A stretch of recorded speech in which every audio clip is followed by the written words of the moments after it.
பண்ணணும், எப்படி பண்ணணும்னு இருக்கிறது. அது நீங்கள் ரொம்பவே அழகாக பண்ணுறீங்க. அதுவும் ரொம்ப சந்தோஷமாக இருக்குது, பெருமையாகவும் இருக்குது.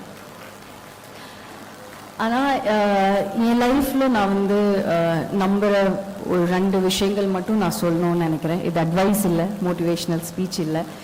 பட் ஆனால் நான் நம்புகிற 2 விஷயங்கள் வந்து self confidence and self respect.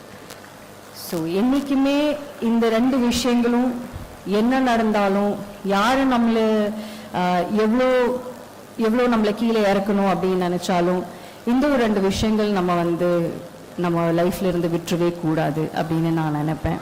நீங்களும் அதை ஃபாலோ பண்ணிங்கன்னா உங்கள் வாழ்க்கை ரொம்ப ரொம்ப அழகாக மாறிடும் நான் நினைக்கிறேன்.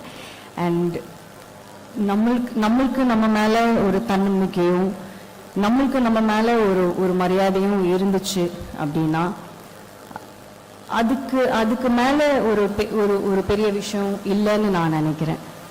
அண்ட் அந்த தன்னம்பிக்கை எப்படி வரும் அப்படின்னா, நம்ம ஜெனுவனாக ஹார்ட் ஒர்க் பண்ணும்போது, காலைல எழுந்திரிச்சு யார் எது சொன்னாலும், எப்படி நம்மளை வந்து கீர்த்தனமாக பேசினாலும், நம்மக்கிட்ட தப்பாக நடந்துக்கிட்டாலும், நம்ம காலைல எழுந்திரிச்சு நம்மளோட வேலையை உண்மையாக கரெக்டாக நம்ம கன்சிஸ்டண்ட்டாக பண்ணிகிட்டே இருந்தோன்னா நம்மளுக்கு ஒரு செல்ஃப் கான்ஃபிடென்ஸ் இருக்கும்.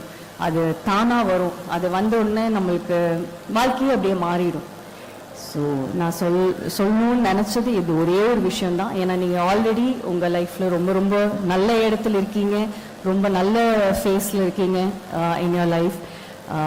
So I would just say, நீங்கள் என்றைக்குமே உங்களோட தன்னம்பிக்கையும் உங்களோட செல்ஃப் ரெஸ்பெக்டும் நீங்கள் வந்து எழுந்துடாதீங்க.